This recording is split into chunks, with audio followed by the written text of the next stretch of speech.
영상에서 보듯이 근심에도 두 종류가 있다는 거죠. 내 뜻대로 하는 근심이 있고 하나님 뜻대로 하는 근심이 있다는 겁니다. 내 뜻대로 하는 근심은 왜 생길까요?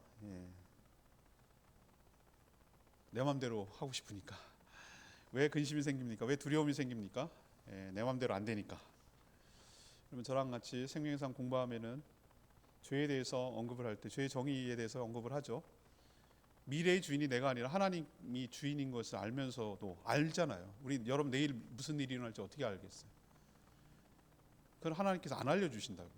그것은 하나님이 주인이라는 얘기인데 내 손에 있다고 생각을 하고 내가 그걸 좌지우지하려고 하니까 마음에 근심이 되고 또 그 생각대로 뜻대로 계획대로 안 되니까 화가 나고 두렵고 염려가 되고 이런 것이죠.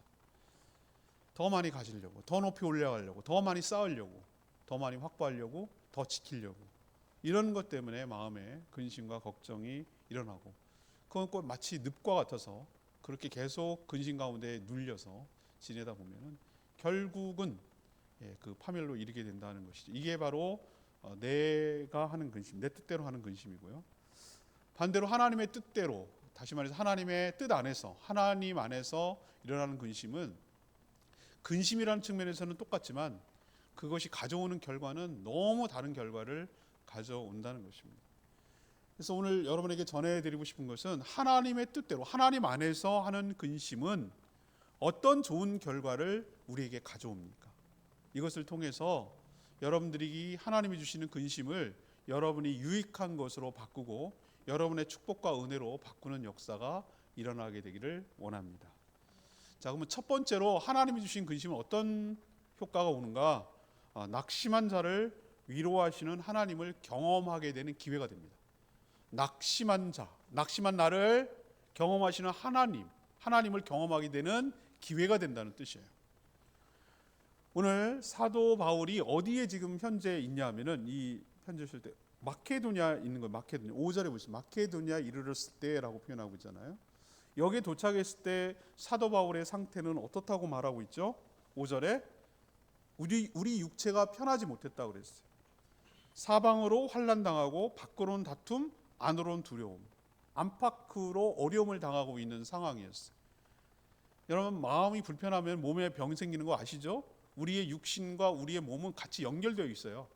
우리의 영혼이 어려움이 있으면은 우리 몸에 나타나고요. 우리 몸에 여러 가지 어려움이 있으면 영혼도 약화돼요. 이게 서로 밀접하게 연관이 되어 있거든요. 근데 지금 안팎으로 어려움이 있어요. 사도 바울이 어디를 가든지 복음을 전할 때마다 주변에 엄청나게 환난과 핍박이 많았거든요. 유대인들이 방해하고 고발하고 잡아다가 감옥에 넣고 때리기도 하고 뭐 별의별 비난을 하고 그런 것이 이제 밖으로부터 오는 어려움이라면 또 안으로부터의 어려움이 있었던 거예요. 하나만 있으면 좋은데 우리도 보면은 어려움이 올 때 설상가상이라고 그러잖아요. 이게 엎친 데 덮친다고 식으로 어려움을 겪을 때 보면은 하나만 와도 지금 힘들어 죽겠는데 여기에 또 더해가지고 엎치고 덮치고 해가지고 정말 견딜 수 없을 만큼 힘들게 하는 것이 인생사거든요. 지금 사도 바울이 지금 그런 상황이 있어요. 되게 힘든 상황이 있어요. 안팎으로 어려워요. 그럼 밖으로 어려움은 내가 알겠어요. 그런데 안으로의 어려움은 뭐냐? 그것은 바로 뭔가 눌림이 있었는데 그 눌림이 뭔지 아세요? 이 고린도 교회 마게도냐 온 것부터 얘기하죠. 마게도냐에 오게 된 이유가 뭡니까? 디도 빨리 만나려고. 왜 디도를 빨리 만나고 싶습니까? 디도를 자기가 눈물의 편지라고 하는 것을 써가지고 디도 손에 보내서 고린도 교회에 보냈어요. 고린도 교회에 보냈는데 그 눈물의 편지라고 하는 것이 없어졌어요. 지금은 없어요. 우리가 썼다는 거는 문맥을 보면 알겠어요.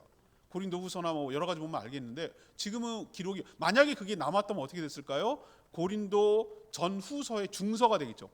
고린도 전서, 중서, 후서. 그 중서라고 말하는 고린도 1, 2, 3서 해가지고 2번에 해당되는 그게 있었을 텐데 없어졌어요. 근데 내용은 짐작할 수 있어요. 어떤 거냐면 눈물의 편지라고 그래서 막 호소하고 이런 개념이 아니라 굉장히 눈물로 썼어요. 눈물로 호소했죠. 맞아요. 책망하고 그렇게 살면 안 된다고 그러고 그것을 죄를 빨리 정리하라고 하고 회개를 촉구하고 좀 강경한 어조의 그런 편지를 썼던 것으로 보여요. 그것을 자기가 못 가니까 디도를 통해서 보냈는데 사람이 우리도 그렇잖아요. 우리도 정말 중요한 문자나 카톡이나 이렇게 보냈을 때 그냥 일상적인 것도 그렇지만 뭔가 이렇게 중요하게 해가지고 생각을 해가지고 딱 보냈는데 상대방이 어떻게 나올지 여러분 굉장히 막 그 시간 기다리는 거 되게 힘들지 않으세요?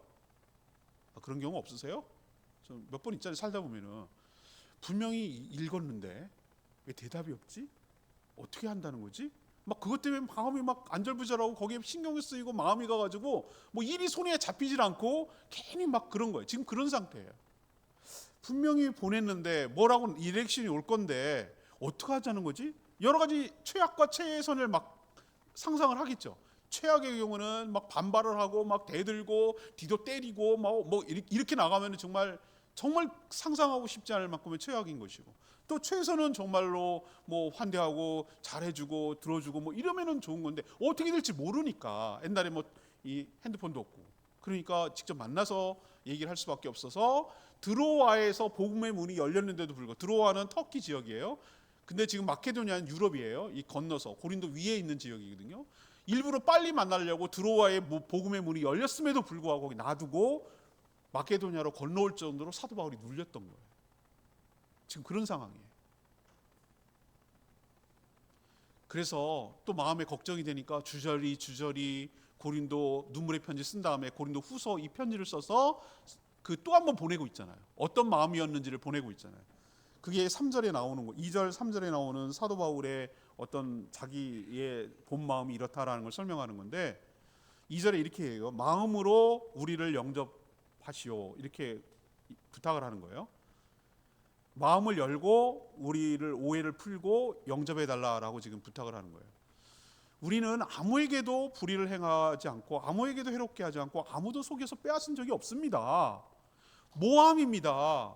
그들이 음해하는 것입니다.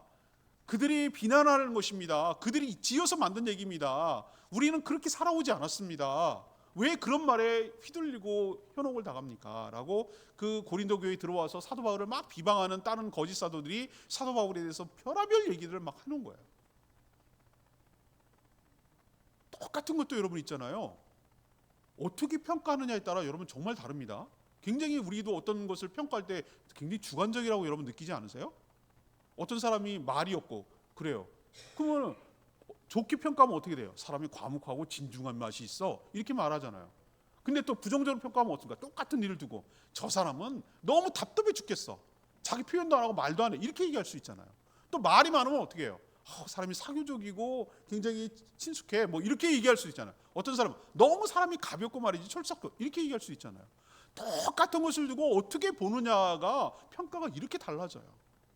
근데 없는 말도 지어내고 있는 말도 보태고 막 이렇게 비난했던 거죠. 이 얘기가 누구 얘기냐면은 고린도 교회에서 있었던 사도 바울에 대한 좋지 않은 얘기라는 것을 우리는 짐작할 수 있어요. 근데 그게 아니라는 걸 지금 얘기하는 거잖아요.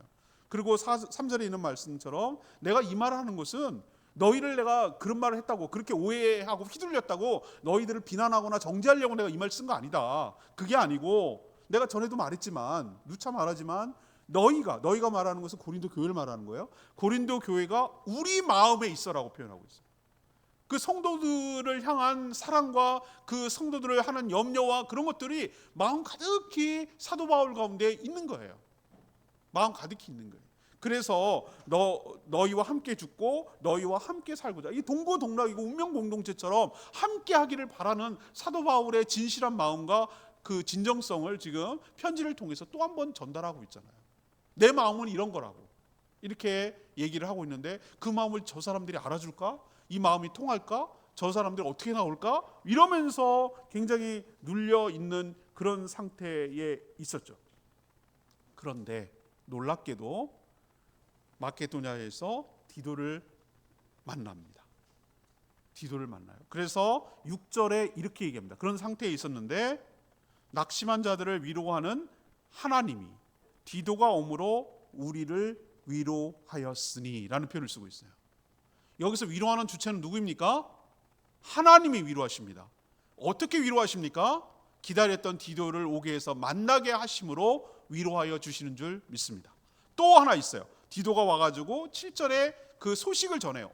어떻게 반응하든, 눈물의 편지 보냈는데 고린도 교회 성들이 어떻게 하든, 그랬더니 7절에 그가 온 것은 너희의 받은 위로로 위로하는 것뿐만 아니고 너희의 사모함, 애통함, 나를 위한 열심이 있는 것을 우리에게 보고해 줬다. 그래서 내가 너무 마음이 기쁘다라고 얘기했어요. 고린도 교회의 성도들이 사도 바울을 사모해요. 그리고 고생하고 있는 것에 대해서 마음 아파해요. 다시 보기를 원한다. 이런 얘기를 해요. 도와주고 싶어서 열심을 내고 있다는 얘기를 디도를 통해서 전달해 준 거예요. 그래서 자기가 너무너무 위로를 받고 큰 기쁨을 얻었다. 4절에 이런 얘기를 해요. 하나님께서 무슨 얘기하죠? 내가 우리의 환난 가운데도 서로 위로 가득하고 기쁨이 넘치는도다. 지금 우리가 살아가는 것을 이것을 잘 묘사하고 있어요. 우리가 기쁨만 넘쳐나지 않는 삶이에요. 그렇다고 환난만 넘쳐나는 삶도 아니에요. 환난 중에 있지만 그 가운데 주시는 하나님의 위로가 있는 삶이 우리의 삶인 줄로 믿습니다. 하나님의 위로는 사람을 통해서 와요. 사람 때문에 상처도 받고 어려움을 겪지만 또 동시에 사람을 통해서 하나님이 보내준, 붙여준 정확한 때에 정확한 방법으로 적절한 때에 사람을 붙여서 위로해 주시고 우리를 이끌어 가시는 하나님이신 줄로 믿습니다. 우리가 환난 중에 없었더라면, 근심 중에 없었더라면 이런 하나님의 은혜를 경험하지 못했을 거예요. 우리가 목이 몹시 말랐을 때 나에게 물 한 잔, 생수 한 잔을 건네줬을 때 막 등산을 하고 올라와서 내려왔는데 물이 없어가지고 다 먹고 막 목이 말랐는데 밑에 누가 생각지도 않았는데 어떤 사람이 목마르다고 물 한 잔 건넸을 때 그때 그 물은 똑같은 물이 아니에요. 너무나 달고 맛있고 시원한 것이죠.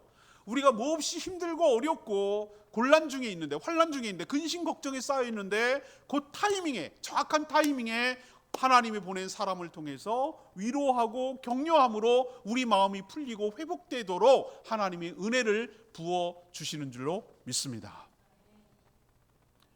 제주도에 몇 년 전인지 기억 안 나는데 이천수 목사님 분당 우리 교회 거기 목사님이 오셔서 제주 목회자들 세미나를 한 적이 있어요. 그때 제가 참여했는데 다른 내용은 잘 기억 안 나는데 그 내용이 기억해요. 하나님께서 목회자들에게 뭘 주는가, 시소처럼 한쪽에다가 근심과 걱정과 눌림과 어려움을 주신다는 거예요.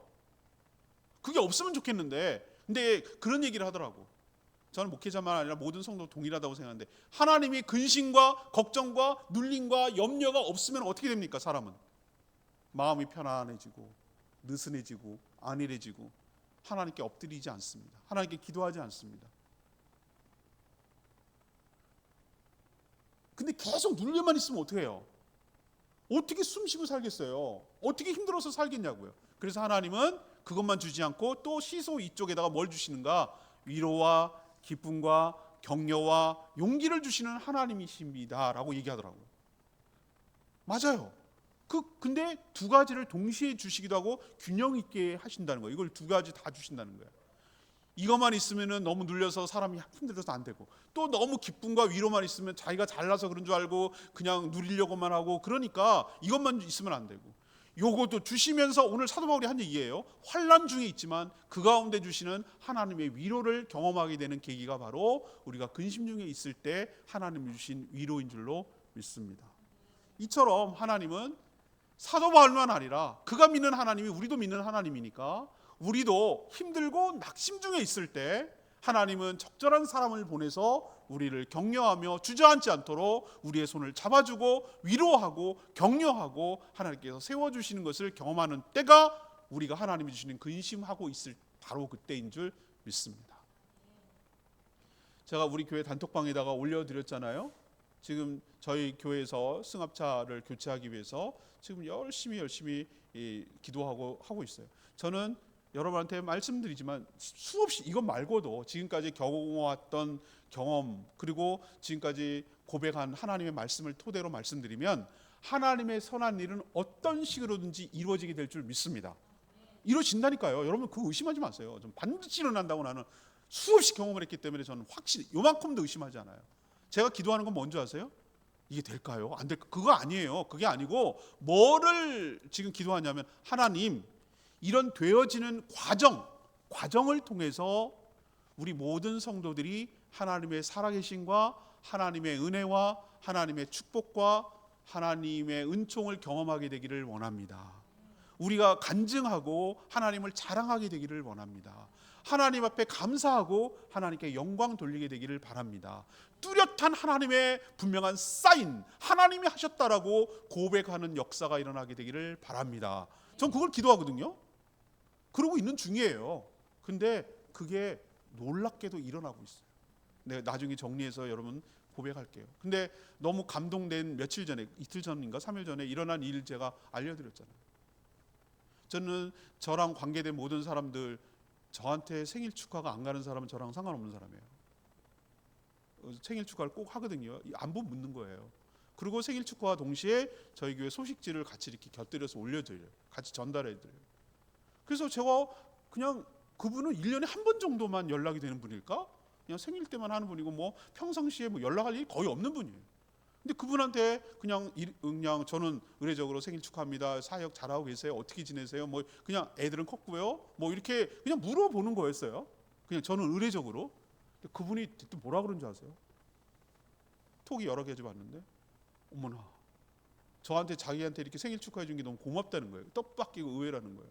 그러더니 목사님 제가 목사님 홈페이지 교회 홈페이지에 들어가고 그래서 방송 다 듣고 있고요. 목회 칼럼 방송하는 거 듣고 있고 설교도 가끔 듣고요. 여러 가지 본다는 거예요. 에이 그냥 하는 말이겠지라고 생각했는데 내용을 아는 거예요. 내용을. 저희 아버님 돌아가신 얘기도 알고 있고 지금 현재 교회 승합차를 교체하기 위해서 지금 목적 헌금을 하는 것도 알고 있더라고요. 그거 알아주는 것만 해도 아니 누가 내 목회 칼럼을 누가 듣냐고요. 난 그런 내가 너무 자신이 없어. 믿음이 없고. 사실 저는 그래요. 제가 누가 듣겠냐. 우리 교회 성도도 안 듣는 것 같은데. 깨알 같은 것이 누가 봐. 막 이러더라고. 방송을 해서 올려줘도 안 봐요. 우리는. 클릭수 보면 알지.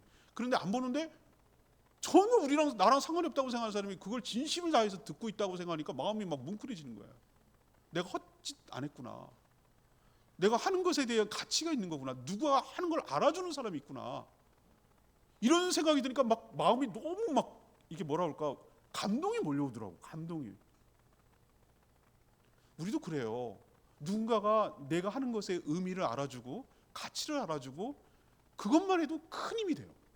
그런데 세상에 그분이 뭐 돈 버는 분은 아니거든요. 그런데 보태라고 승합차에 보태라고 구입하는데 교체하는데 보태라고 소액이에요. 얼마 안 돼. 그래 맞게 드릴게요. 10만 원이에요. 어떻게 보면 사람한테는 큰 돈이고 어떤 분은 작은 사람일 수 있지만 그거를 보내왔어요. 저는 액수가 중요하다고 생각하지 않았어요.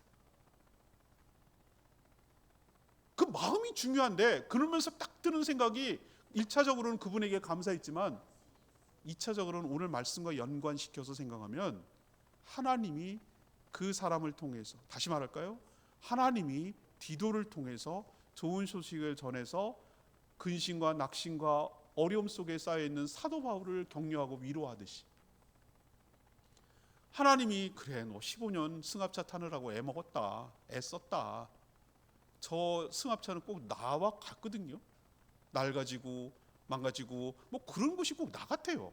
동일시돼가지고 애썼다 다니느라고 힘들고 그냥 애썼다 이렇게 저를 격려해 주시고 위로해 주시고 알아주시고 그러는 것 같아서 그러는 것만 같아서 이건 하나님이 사람을 통해서 주시는 위로처럼 이렇게 다가와서 제가 얼마나 하나님께 감사하고 하나님께 영광을 돌렸는지 몰라요. 이건 저만 너무 갖고 있기 너무 아까워. 가슴 벅차서.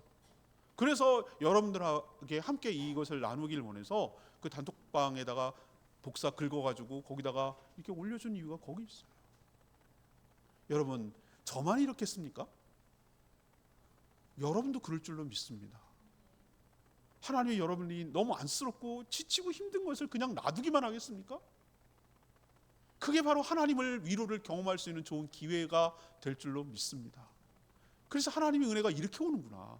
이렇게 사람을 통해서 오는구나라는 것을 경험해서 하나님께 감사하고 그 은혜에 보답하고 싶은 마음이 들고 이렇게 내가 주저앉게 되기를 바라지 말고 내 힘을 내 손을 잡아서 일으켜 세워주시는 하나님이 계시다는 것 때문에 다시 일어설 수 있는 용기와 힘을 얻게 되기를 바랍니다. 하나님의 때 정확합니다. 하나님의 방식 적절합니다. 하나님이 여러분의 삶에 개입해서 여러분도 하나님의 위로를 경험해 주시기를 간절히 기원하고 축복합니다. 이게 바로 하나님이 주시는 근심 가운데 주시는 하나님의 위로를 경험하는 계기입니다. 두 번째 얘기는요, 이게 오늘 가장 중요한 핵심일 수도 있겠어요. 하나님이 주시는 뜻대로 하는 근심은 구원에 이르게 하는 회개로 이끌어 가신다는 거예요. 이게 중요해요. 사도 바울이 왜 기뻤을까요? 편지 쓴 것을 처음에는 후회했다고 그랬어요. 8절 보세요. 내가 편지를 너에게 썼는데 좀 후회했어요. 쳐놓고 이게 너무 심하게 한 거 아닌가? 너무 강하게 쓴 거 아닌가? 뭐 이런 염려가 눌렸어요. 그렇지만 지금은 후회하지 않는다고 그랬어요. 왜? 잠시 근심했지만 그것이 역효과가 아니라 좋은 결과를 오도록 하나님께서 바꿔주셨기 때문인 줄로 압니다. 그 결과가 뭐냐? 9절에 나오죠. 고린도 교회 성도들이 회개했다는 거예요. 9절에 보면 내가 지금 기뻐하는 이유는 근심한 까닭이 아니고 도리어 너희가 근심함으로 회개함에 이르는 까닭이라. 너희가 하나님의 뜻대로 근심하게 된 것을 우리에게 아무 해도 되지 않는다. 이것이 서로에게 누구에게도 해가 되지 않도록 한 결과를 하나님이 만들어 주셨다는 거예요. 너희도 나도 아무런 어려움이 생기지 않고 오히려 10절 말씀대로 하나님의 뜻대로 하는 근심은 후회할 것이 없다고 그랬어요. 어디에 이르게 한다고요? 구원에 이르게 하는 회개를 이루는 것이지만, 세상이 주는 근심은 망하게 하는 것이지만 하나님의 뜻대로 하는 것은 뭐죠? 회개함으로 구원에 이르게 하는 중간 과정이기 때문에 놀라운 은혜를 경험했다라고 고백을 하는 것이죠. 그것이 이들을 어떻게 변화시켰는지 11절에 나와요. 봐라, 하나님의 뜻대로 하게 된 근심이 너희들의 삶을 얼마나 바꾸게 했느냐 하는 거죠. 간절하고 변증하고 분하게 하고 두렵게 하고 사모하게 하고 열심히 있게 하고 벌하게 하고 그에 대해서 깨끗하게 했다. 이게 무슨 뜻이냐? 회개한 다음에, 다시 말해서 어떤 것을 통해서 회개했습니까? 사도 바울이 눈물의 편지를 써서 디도에게 보낸 그 편지를 읽고 한 것이죠. 근데 여러분, 아까 말했잖아요. 하나님이 디도를 통해서 사도 바울을 위로한 거죠. 하나님께서 그들을 회개시킨 것이 사도 바울이 편지를 기가 막히게 쓰고 정확하게 쓰고 그래서 그들이 회개했겠습니까? 천만의 말씀이에요. 그건 도구예요, 도구. 주체는 누굽니까? 하나님이 사도 바울을 디도를 통해서 위로한 것처럼 성령님께서 사도 바울의 편지를 통해서 고린도 교회 성도들을 만지시고 움직이고 변화시켜신 줄로 믿습니다. 그래서 회개하도록 이끌었다는 거예요. 그 얘기를 지금 하는 거예요. 회개했다는 증거가 나타나요. 디도가 고백하기를 고린도 교회 성도들이 이렇게 바뀌었습니다 라고 말하는 게 뭐예요? 복음에 대해서 진지해졌습니다. 이분들이 복음을 다시 한번, 복음이 뭔지에 대해서 생각해 보게 된 것이고, 또 복음에 대해서 이번에 변증이 뭐냐면 설득하는 거예요. 전하는 것이 더 열심을 내게 되었고, 또 죄악에 대해서, 잘못한 것에 대해서 너무 가볍게 여기지 않고 그 죄악에 대해서 분하게 여기는 마음이 들고, 또 사도 바울의 권위에 대해서 두려운 마음이 생겼고, 사도 바울을 간절히 사모하게 되었고, 그리고 사도 바울을 함부로 비방하고 분열을 일으켰던 자들을 징계하고 엄벌을 내리도록 하는 쪽으로 방향이 바뀌어졌다는 거예요. 교회 분위기가 바뀌어졌다는 거예요. 그래서 교회가 정결해져, 청솔했다는 개념이 아니라 교회가 어떻게 됐다는 거예요? 거룩해지고 정결해지고 깨끗하게 된 것을 하나님께 감사한다. 이게 뭐예요? 하나님이 주신 근심 가운데 회개에 이르러서 이런 결과를 가져왔다라고 얘기하는 것이죠. 악한 영은 우리를 근심에 하게 해서 우리를 눌려서 우리가 거기에 근심에 빠지게 해가지고 완전히 그냥 엎드려지게 만듭니다. 그러나 성령께서 우리에게 주시는 근심은 우리의 마음을 어떻게 합니까? 요동하게 만들고 흔들어 놓고, 그것은 우리를 흔들게 하려는 것이 아니라 우리를 하나님 앞에 잘못한 것을 자신을 돌아보게 하고 하나님께 회개함으로 하나님 앞에 용서를 구하고 하나님의 은혜와 축복을, 관계를 회복함으로 축복을 누리게 하기 위한 근심을 주시는 줄로 믿습니다. 태풍이 불죠. 태풍이 이번 주말에 온다고 합니다. 태풍이 불 때 나무가 이렇게 흔들리는 거 보면은 굉장히 위험해 보여요. 어떨 땐 진짜 부러지기도 해요. 못 견뎌서. 근데 여러분 그거 아세요? 나무는 태풍이라는 커다란 바람을 경험하면서 땅속 깊이 뿌리가 내려가는 계기가 됩니다. 흔들어 놓으니까 오히려 더 깊숙이 들어가게 되는 계기. 또 하나, 태풍이 오면서 바닷물을 갖다가 이렇게 휘저어서 한번 순환시키는 효과가 있다고 얘기해요. 섞이지 않거든요. 근데 휘몰아치면서 그리고 에너지를 갖다가 평준화시킨 거예요. 너무 바닷물이 온도가 높아지는 것을 그렇게 에너지를 응축시켜서 해소시킴으로 인해서 바닷물을 다운시키고, 바닷물을 한번 휘저어 가지고 오히려 더 이렇게 다 한 번 이렇게 휘저어 놔가지고 오히려 물고기가 생태계가 잘 살 수 있도록 하는 계기가 되는 거예요. 우리 눈에 보면은 태풍이 없길 바라죠. 피해를 많이 끼치고 그러니까 불편하니까. 그런데 그것을 통해서 오히려 전화이복의 축복이 우리 가운데도 오게 되는 줄로 압니다. 이게 바로 하나님이 하시는 일이란 말이에요. 회개에 이르게 하고 구원에 이르게 하고 좋은 결과를 가져오도록 하는 것이죠. 세 번째는 뭐냐? 세 번째 오는 좋은 축복은 전보다 더 깊은 신뢰 관계가 생기도록 했어요. 우리도 어떤 사람하고 갈등이 있고 다퉜을 때, 뭔가 이렇게 부딪힘이 있을 때 둘 중에 하나예요. 더 악화돼서 끊어지든지 아니면 그것을 잘 극복하고 넘김으로 인해서 더 끈끈해지고 더 신뢰하고 더 사랑하게 되든지 그렇거든요. 근데 사도 바울이 오늘 고백하는 내용이 뭐냐면 이 뒤쪽이에요. 이것을 오히려 계기로 근심하게 된 것이 오히려 걱정이 됐는데 이것을 통과하고 나니까 더 깊은 사랑에 빠지게 됐다라고 오늘 고백하는 거예요. 12절에 보면 눈물의 편지가 오히려 전화위복을 가져와서 또 사도 바울을 향한 고린도 교회 성도들도 확인하게 됐고, 사도 바울 선생님을 자기를 사랑하는 것을 또 확인하게 됐고, 또 사도 바울도 그들에 대한 사랑을 확인할 수 있는 계기가 됐다는 거예요. 디도 역시 당사자는 아닐 수 있지만 심부름꾼이었지만 디도도 큰 신앙의 성장이 있었어요. 예를 들면 이런 거죠. 디도도 사도 바울의 편지를 들고 가는데 좋은 편지가 아니거든요. 자기도 알거든요. 저 고린도 교회가 어떻게 반응할지 불투명해요. 그런데 가야 되니까 가서 얘기를 하는데 자기도 갈 때 가지면 발걸음이 그렇게 무거웠을 거예요. 조마조마했을 거예요. 이 사람들이 나를 막 박대하고 그러면 어떡하지? 막 이런 생각이 들고 갔는데 웬걸 갔더니만 그를 위로해주고 13절에 보면 뭐라고 그랬어요? 그를 위로해주고 기쁘게 해주고 환대해주고 이렇게 했단 말이에요. 사도 바울이 그 얘기를 들으니까 마치 자기가 그렇게 받은 것처럼 너무 기쁜 거예요. 자기가 보낸 사람이니까. 그리고 디도도 뭐예요? 그때 처음으로 고린도 교회를 가게 됐는데 말로만 듣고 이제 처음으로 만났는데 고린도 교회 성도들이 사도 바울이 말한 대로 정말 이 사람들이 사랑이 많고 은혜가 풍성하고 잘 선대하고 환대하는 교회라고 얘기를 해주는데 실제가 그런 것을 경험하니까 말로만 듣던 디도 역시 사도 바울과 마찬가지로 고린도 교회 성도들을 사랑하게 됐어요. 이걸 계기로. 그리고 사도 바울이 뭐라고 그랬냐면 이렇게 얘기했어요. 사도 바울이 뭐라고 얘기했냐면은 그 교회가 얼마나 대단한 교회고 환대하고 사랑이 많은 교회인지 아냐 이렇게 얘기를 했거든요. 근데 자기는 말로만 들은 거잖아요. 실제로 가서 보니까 진짜 그렇게 해줬거든요. 그러니까 사도 바울이 말한 게 맞은 거예요, 틀린 거예요? 맞았잖아요. 그게 참말이 됐잖아요. 그게 14절 얘기예요. 맞지? 내 말대로 됐지? 가서 디도가 이렇게 얘기했을 거예요. 사도 바울한테. 사도 바울 선생님 말대로 가보니까 고린도 교회가 저를 환대하고 정말 잘 대해주던데요. 사도 바울 선생님 말이 맞던데요. 이렇게 되면 사도 바울이 뭐가 돼요? 얼마나 체면이 쓰겠냐고요. 디도 앞에서. 그리고 내가 한 말대로 된 거니까 얼마나 좋겠냐고요, 기분이. 그래서 사도 바울이 뭐라고 얘기했냐면은 이 디도한테 한 것이 꼭 나한테 환대한 것처럼 느껴져서 16절에 뭐라고 그랬어요? 15절에 그가 너희 모든 사람을 두려움과 떨므로 영접하여 순종한 것을 생각하고 디도를 그렇게 대해줬다는 거예요.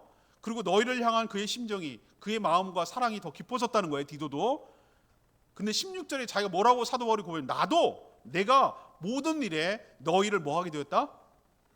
신뢰하게 되었다. 고린도 교회를 신뢰하게 됐다. 이런 얘기를 쓰고 있어요. 전화위복이 된 거죠. 여러분 우리가 속담에 뭐가 있습니까? 비 온 뒤에 땅이 굳어진다 이런 표현이 있잖아요.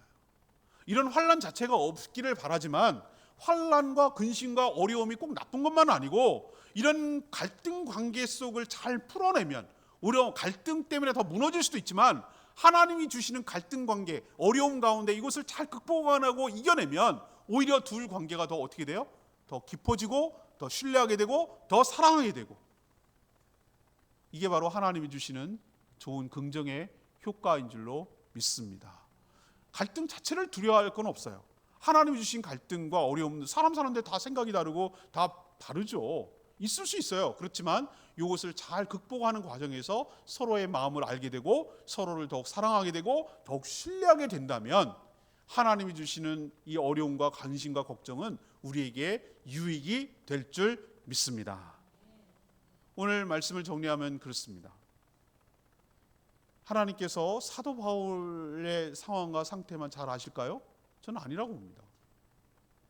내 형편과 처지도 잘 아시는 하나님이신 줄 믿습니다. 그렇다면 사도 바울을 정확한 때에 적절한 방법으로 디도라는 사람을 통해서 위로하고 또 전화위복의 축복을 주셔서 위로해 주신 것처럼 저에게도 환난과 근심만 있도록, 그래서 거기에 눌려가지고 헤어나지 못하고 그냥 바짝 엎드리도록 그렇게 놔두지 아니하시고 적절한 때에 적절한 사람을 보내주셔서 너가 혼자가 아니라고, 내가 너를 생각하고 있다고, 너를 이렇게 아끼고 위한다고, 힘내라고, 내 마음의 짐을 덜어주시고 따뜻하게 위로해 주시고 격려해 주시고, 그래도 할 수 있다고, 살 수 있다고, 그래도 한 발 한 발 믿음으로 나가라고 다시 용기를 주시는 고마운 하나님을 경험하게 되기를 축복합니다. 두 번째는 하나님이 주시는 근심은 성령께서 우리의 마음을 휘돌고 움직이고 감화감동을 시켜서 우리를 돌아보게 하시고, 그래서 우리가 회개함으로 하나님 앞에 용서를 받고 오히려 더 전화위복이 되어서 하나님의 관계가 되고 회복되고 축복을 받도록 이끌어 주실 줄 믿습니다. 성령께서 사람 마음을 움직이시는 분이 성령 하나님입니다.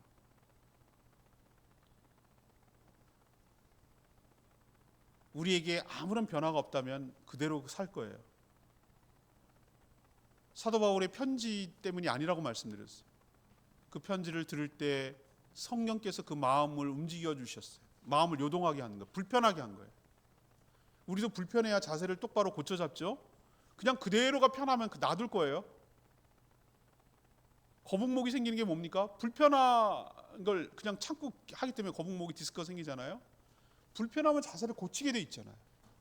우리 마음이 불편하게 하는 것은 우리를 힘들게 하려는 것이 아니라 마음에 죄책감이 생기게 하고 이걸 찜찜하게 만들고 거슬리게 만들고 뭔가 이렇게 해서 이대로 놔두면 뭔가 불편하게 만들어서 속이 불편하듯이 내 마음을 불편하게 흔드는 걸 날 괴롭히려고 그러는 것이 아니라 나를 돌아보고 하나님께 회개하기 위한 과정 중에 있는 성령의 역사인 줄로 믿습니다. 이게 근심하게 만든다는 거예요. 그래서 회개함으로 우리를 회복시켜서 하나님의 은혜를 받도록 이끌어 주시는 고마운 분인 줄 믿습니다. 세 번째는 뭐라고 그랬어요? 하나님 주시는 근심은 전화위복의 축복이 있다고 말씀드렸잖아요. 우리도 싸우면서 정든다 그러잖아요. 미운 점 고운 점 아시죠? 사람이 항상 좋을 수는 없거든요. 어떨 땐 위기도 있고 갈등도 있어요.